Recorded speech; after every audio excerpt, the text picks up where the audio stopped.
বন্ধুরা, গোটা বিশ্ব জানে যে বিষ্ণু পুরাণে স্বয়ং ভগবান শ্রীকৃষ্ণ বলেছেন যে রাধা অষ্টমীর দিন এই ফুলটি শ্রীমতী রাধা রানীকে নিবেদন করা মাত্রই 24 ঘন্টার মধ্যে অর্থকে বাড়িতে চুম্বকের মতো আকর্ষণ করে।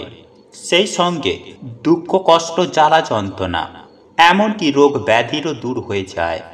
হ্যাঁ বন্ধুরা, আপনারা একেবারে ঠিকই শুনছেন। পবিত্র রাধা অষ্টমীর দিন যে ব্যক্তি এই কাজ করে তার জীবনে সারা বছর অর্থের বৃষ্টি হতে থাকে।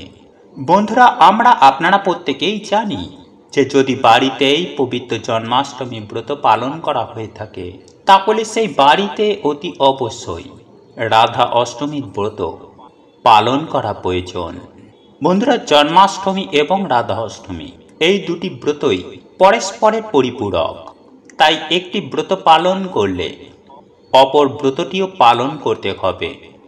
বন্ধুরা, শাস্ত্রের বিধিবিধান অনুসারে জন্মাষ্টমী ব্রত পালনের সঙ্গে সঙ্গে এই রাধা অষ্টমী ব্রত পালন করলে পরিবারে সুখ, শান্তি, সমৃদ্ধি এবং দাম্পত্য সুখ সদা সর্বদাই বজায় থাকে। একই সঙ্গে সংসার থেকে অর্থের অভাব দূর হয়ে যায় এবং সেই পরিবারে সুখ, শান্তি, সমৃদ্ধি ঘটে। তাই আজ আমি আমার এই ভিডিওটির মাধ্যমে আপনাদেরকে জানিয়ে দেব যে পবিত্র রাধা অষ্টমী ব্রতের দিন কোন সেই ফুল আপনারা পেলে একদম ছাড়বেন না, এবং এই রাধা অষ্টমী ব্রত আপনি কিভাবে বাড়িতে পালন করবেন সেই প্রসঙ্গে। একই সঙ্গে আমি আপনাদেরকে এমন একটি বিশেষ শব্দের কথা জানিয়ে দেব যে শব্দটি এই পবিত্র রাধা অষ্টমীর দিন প্রত্যেকটা মানুষকে মনে মনে বলতে হয়। তাহলে শ্রীমতী রাধা রানীর সঙ্গে সঙ্গে ভগবান শ্রীকৃষ্ণের আশীর্বাদ আপনারা সুনিশ্চিতভাবে পাবেন। তাই এই প্রসঙ্গে বিস্তারিত জানার আগে আপনাদের বলে রাখি, আপনি যদি আমাদের এই চ্যানেলে নতুন হয়ে থাকেন তাহলে চ্যানেলটি অবশ্যই সাবস্ক্রাইব করুন এবং পাশে থাকা নোটিফিকেশন বেল আইকনটি ক্লিক করুন, কারণ আমি বিভিন্ন প্রকার তন্ত্র, মন্ত্র, বশীকরণ, টোটকা, বাস্তু টিপস, জ্যোতিষশাস্ত্র, পুজো, আরাধনা এবং ব্ল্যাক ম্যাজিক করা নিয়ে নিত্য নতুন ভিডিও আপলোড করে থাকি, যা প্রয়োগ করার মাধ্যমে আপনার জীবনে থাকা সকল প্রকার সমস্যার সমাধান হয়ে যাবে। চলুন এবার মূল আলোচনায় প্রবেশ করা যাক। তবে মূল আলোচনায় প্রবেশ করার আগে জয় শ্রীকৃষ্ণ, রাধে রাধে লিখে কমেন্ট অবশ্যই করবেন। বন্ধুরা, যারা সনাতন ধর্মে বিশ্বাস করে, যারা ঈশ্বর বা ভগবানের প্রতি আস্থা রাখে, ভগবান শ্রীকৃষ্ণকে ভালোবেসে থাকেন, তারা অত্যন্ত ভক্তি সহকারে পালন করে থাকে এই জন্মাষ্টমী ও রাধা অষ্টমীর ব্রত। কারণ স্বয়ং পরমেশ্বর ভগবান শ্রীকৃষ্ণ নিজ মুখে উল্লেখ করেছেন, আমার নাম 1000 বার জপ করলে লোক যে ফল পায় সেই ফল পাওয়া যায় মাত্র একবার রাধা কৃষ্ণের যুগল নাম জপ করলে। তাই সেই দিক থেকেই রাধা অষ্টমীর ব্রত পালন যথেষ্ট গুরুত্বপূর্ণ প্রত্যেকটি গৃহস্থের জন্য। যাই হোক বন্ধুরা, আপনারাও যদি ভগবান শ্রীকৃষ্ণের আশীর্বাদ ও কৃপা লাভ করতে চান তাহলে একবার আমার সঙ্গে বলুন, রাধে রাধে, রাধে কৃষ্ণ। বন্ধুরা, এইবার আমি আপনাদেরকে জানিয়ে দেব যে এই পবিত্র রাধা অষ্টমী ব্রত আপনারা কিভাবে পালন করবেন এবং যে কাজটি এই দিন আপনাদেরকে অবশ্যই পালন করতে হবে, যার ফলে আপনি রাধা কৃষ্ণের কৃপায় প্রচুর প্রচুর টাকার মালিক হয়ে উঠবেন। হ্যাঁ বন্ধুরা, এত টাকা আসবে যে টাকা গোনার জন্য আপনাদেরকে চাকর রাখতে হবে। কারণ আপনারা প্রত্যেকেই জানি যে মানুষ দিলে কুলায় না আর ভগবানে দিলে ফুরায় না। তাই ভগবান শ্রীকৃষ্ণের আশীর্বাদে আপনারা খুব দ্রুততার সঙ্গে কোটিপতি হয়ে উঠবেন। তবে ভগবানের আশীর্বাদ পাওয়ার জন্য আপনাদেরকেও কিছু শাস্ত্রের বিধি ও বিধান পালন করতে হবে। যেমন এই দিন সকাল সকাল ঘুম থেকে উঠবেন, তারপরে স্নান করে শুদ্ধ বস্ত্র পরিধান করে সবার প্রথমে সংকল্প গ্রহণ করে নিন যে আপনি এই পবিত্র রাধা অষ্টমী ব্রতটি যে নিষ্ঠা, ভক্তি ও আন্তরিকতার সহযোগে পালন করার চেষ্টা করবেন। এই সংকল্প শেষ হয়ে যাবার পর বিছানা থেকে উঠে আপনি স্নান পর্বটি সেরে নিন। আপনার পক্ষে যদি সম্ভব হয় তাহলে আপনি একটি নতুন পোশাক পরিধান করুন। আর আপনারা যদি নতুন পোশাক পরিধান করতে না পারেন তাহলে চেষ্টা করুন একটি শুদ্ধ বস্ত্র পরিধান করার। বন্ধুরা, এই দিন অষ্টমী তিথি শেষ হয়ে যাবার পূর্বে রাধা কৃষ্ণের পূজা পর্বটি সম্পূর্ণ করা প্রয়োজন। বন্ধুরা, এই রাধা অষ্টমী ব্রত পালনে রাধা কৃষ্ণের পূজার সময়ে যে সমস্ত উপকরণগুলির প্রয়োজন তা হল লাল এবং সাদা ফুল, সেই সঙ্গে আপনারা আরও একটি বিশেষ ফুল আপনারা রাধা কৃষ্ণের উদ্দেশ্যে নিবেদন করবেন, যা আমি এই ভিডিওটির শেষে আপনাদেরকে জানিয়ে দেব। সেই সঙ্গে লাগবে পঞ্চামৃত, অর্থাৎ দুধ, দই, মধু, ঘি, চিনি বা গুড়।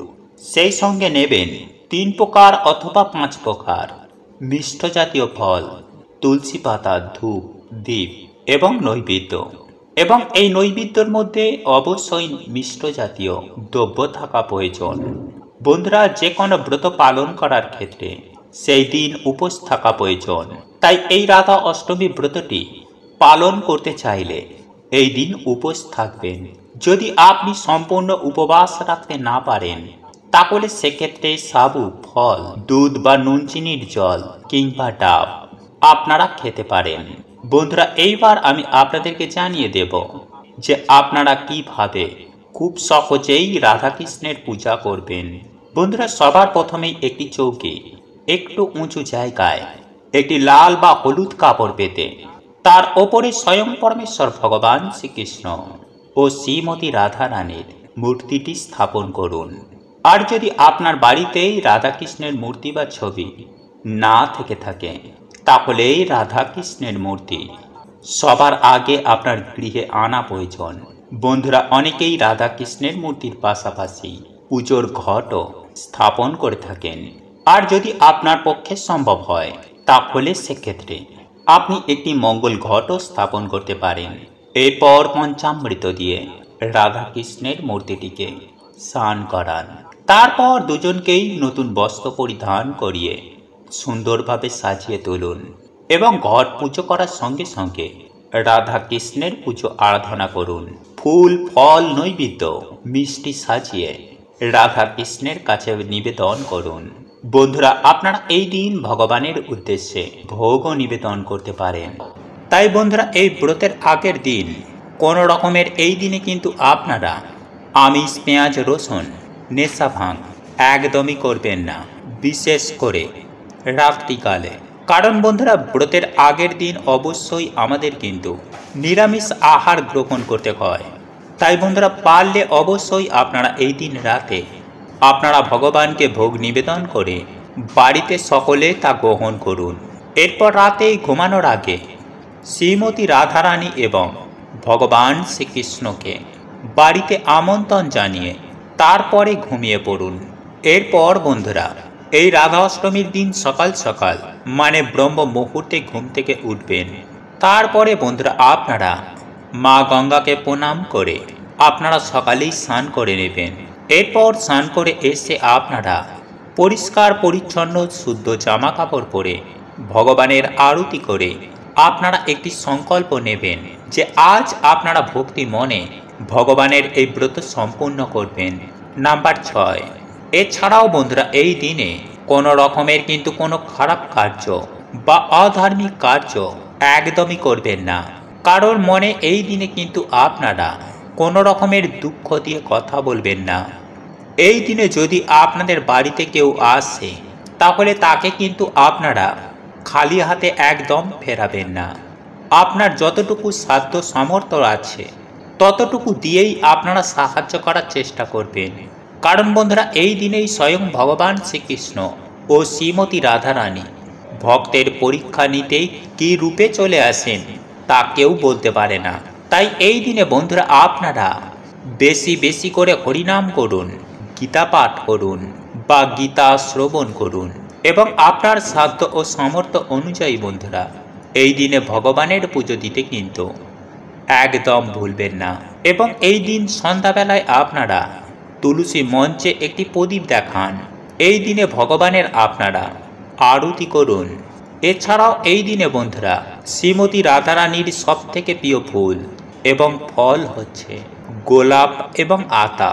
তাই এই দিনে বন্ধুরা অবশ্যই কিন্তু এই ফুল এবং ফল শ্রীমতী রাধারানীকে অবশ্যই নিবেদন করুন। এছাড়াও সাদা বা হলুদ সুগন্ধি ফুল এবং পদ্ম শ্রীমতী রাধারানীর খুবই প্রিয়। তাই বন্ধুরা পারলে আপনারা এই দিনে এই ফুলগুলি দিয়ে সিংহাসন বা রাধারানীর ফটো বা মূর্তিকে ভালো করে সাজান এবং এই দিনে শ্রীমতী রাধারানীকে যে ভোগগুলি নিবেদন করবেন তা হচ্ছে ক্ষীর, রাবড়ি, মালপোয়া, রাধাবল্লভী বা অন্নভোগ, এবং তা প্রত্যেক ভোগে যেন বন্ধুরা রাধারানীর প্রিয় তুলসী পাতা থাকে। তবে আপনারা যদি জীবনে প্রচুর আর্থিক উন্নতি করতে চান, যদি চান আপনি প্রচুর টাকার মালিক হতে, যদি আপনারা চান স্বয়ং পরমেশ্বর ভগবান শ্রীকৃষ্ণ আর শ্রীমতী রাধারানীর কৃপায় আপনার সংসারে টাকা উপচে পড়ুক, তাহলে মাত্র 2টি কদম ফুল কিংবা 2টি পদ্ম ফুল রাধাকৃষ্ণের পূজার সময় একটি ভগবান শ্রীকৃষ্ণ ও অপর একটি ফুল শ্রীমতী রাধারানীর উদ্দেশ্যে চরণে নিবেদন করুন। তাহলে দেখবেন আপনারা জীবনে যা চাইবেন তাই পাবেন। হ্যাঁ বন্ধুরা, এই ফুল হাতে নিয়ে আপনারা যা বলবেন তাই সত্য হয়ে যাবে।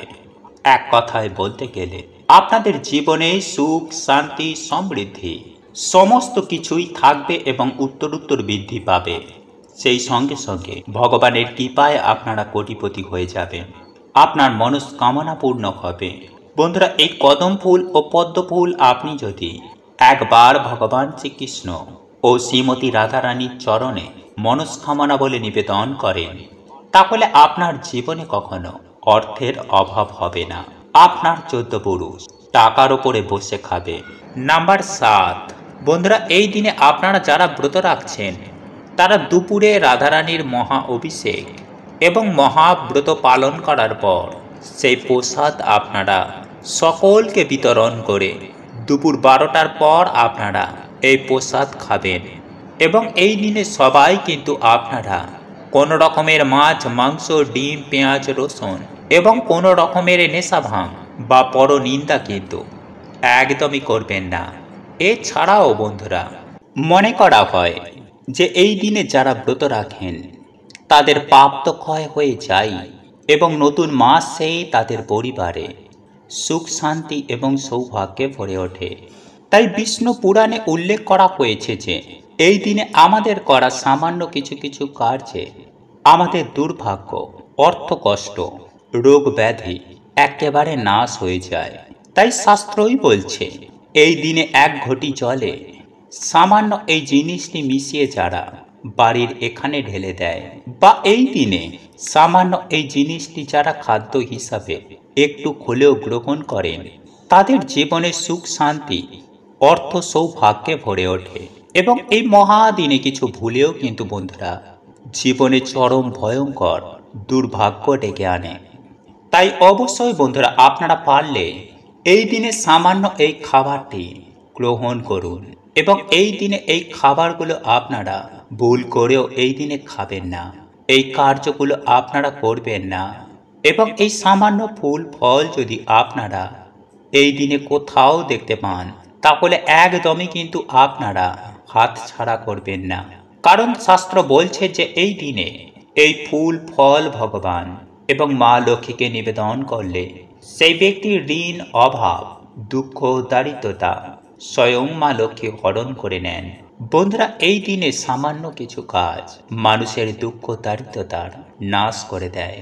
আবার বন্ধুরা এই দিনেই করা কিছু ভুল আমাদের জীবনে ডেকে আনে চরম ভয়ঙ্কর দুর্গতি। আমাদের সৌভাগ্যের নাশ হয়, পরিবার লক্ষ্মীশ্রী হয়ে যায়, ফলে পরিবারে নেমে আসে বন্ধুরা ঘোর অন্ধকার। তাই বন্ধুরা এই দিন সকালে ঘুম থেকে উঠেই আপনারা সবার প্রথমে ভগবান বিষ্ণুকে স্মরণ করবেন। মাটিতে পা দেওয়ার আগেই আপনারা ভগবান বিষ্ণুর এই মন্ত্রটি জপ করবেন। আর সেই মন্ত্রটি হল ওং নমো ব্রহ্মণ্য দেবায় গো ব্রহ্মণ্য হিতয় চ জগদ্ধিতায় শ্রীকৃষ্ণায় গোবিন্দায় নমো নমঃ।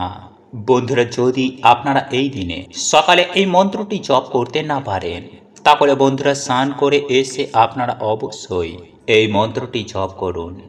এবং সকালে ঘুম থেকে উঠে আপনারা কোন জিনিসগুলো আপনারা কালকে দেখবেন না, চলুন আমরা জেনে নিই। বন্ধুরা, সকালে ঘুম থেকে উঠেই আপনারা কোনো কিছু দর্শনের আগে ভগবানের দর্শন করুন। ঘুম থেকে উঠেই আপনারা ঝামেলা বা অশ্লীল কিছু দেখবেন না। এই দিন আপনারা যতটা পারবেন এই সব থেকে দূরে থাকুন। সকালে রান্নাঘরে প্রবেশ করার আগে, হাঁড়ি বা ফাঁকা পাত্র দেখার আগে ভগবানকে স্মরণ করে তারপর দর্শন করুন। ঘুম থেকে উঠেই বন্ধুরা আপনারা কারোর ছায়া বা আয়না দেখবেন না। শরীরে বা মাথায় তেল, শ্যাম্পু, সাবান এগুলো দেবেন না। সেই সঙ্গে চুল, দাড়ি, নখ এগুলো কাটবেন না। এই দিনে আপনারা যারা মেনে চলতে পারবেন তারা পঞ্চ রবি শস্য খাবেন না, যেমন ধান জাতীয় খাদ্য, গম জাতীয় খাদ্য, যব জাতীয় খাদ্য, ডাল জাতীয় খাদ্য এবং সরিষার তেল। এবং যদি বন্ধুরা আপনারা এগুলো মানতে না পারেন, তাহলে বন্ধুরা আপনারা পেঁয়াজ, রসুন, আমিষ, মদ্যপান এগুলো করবেন না। নাম্বার 1, বন্ধুরা এই দিনে তুলসী মঞ্চে প্রদীপ দেখানো, তুলসী মঞ্চে জল অর্পণ করা, ভগবান বিষ্ণুর মন্ত্র জপ করায় সেই ব্যক্তির বাড়ি থেকে সকল দুর্ভাগ্যের নাশ হয়ে যায়।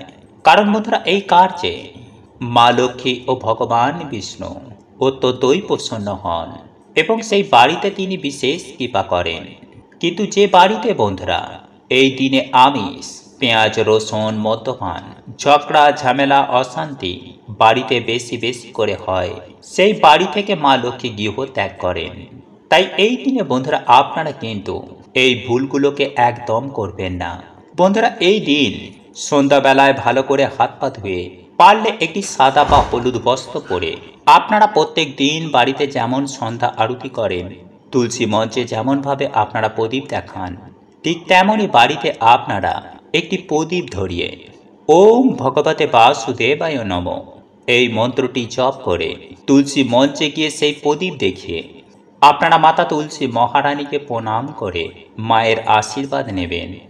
এরপর আপনারা আপনাদের ঠাকুর ঘরে এসে একটি ঘিয়ের প্রদীপ বা তেলের প্রদীপ জ্বালিয়ে আপনারা মা লক্ষ্মীর বা ভগবান বিষ্ণুর উদ্দেশ্যে একটি 1 টাকার কয়েন, যে কোনো সাদা ফুল বা হলুদ ফুল, এবং মা লক্ষ্মীর উদ্দেশ্যে লাল ফুল এবং বাতাসা, এই 3টি জিনিস আপনারা মাকে অর্পণ করে গীতা পাঠ, লক্ষ্মী পাঁচালী বা ভগবান বিষ্ণুর যে কোনো মন্ত্র আপনারা 21 বার নতুবা 51 বার আপনারা জপ করবেন।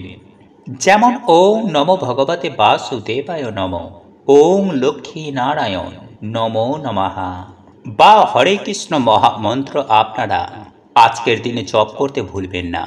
এছাড়াও বন্ধুরা আপনারা এই দিনে ভগবানকে মাখন, নারকেল বা বেসনের লাড্ডু বা শুধু বাতাসাই ভক্তি ভরে ভগবানকে অর্পণ করে সেই প্রসাদ আপনারা বাড়িতে সকলে মিলে তারপরে তা গ্রহণ করুন। এতে বন্ধুরা মা লক্ষ্মী ও ভগবান বিষ্ণু অত্যন্তই প্রসন্ন হন এবং সেই ভক্তের জীবন থেকে সকল প্রকার দুঃখ, কষ্ট, দুর্ভাগ্যের নাশ করে দেন। এবং বন্ধুরা তারপর সেই 1 টাকাটিকে আপনারা পুজোর পর আপনাদের বালিশের মধ্যে রেখে ঘুমিয়ে পড়বেন এবং পরের দিন আপনারা সকাল সকাল ঘুম থেকে উঠে স্নান করে পুজো অর্চনা করার পর সেই 1 টাকাটিকে আপনারা আপনাদের মানি ব্যাগ বা সিন্ধুক কিংবা লক্ষ্মীনারায়ণের চরণে সেই 1 টাকাটিকে আপনারা রেখে দেবেন।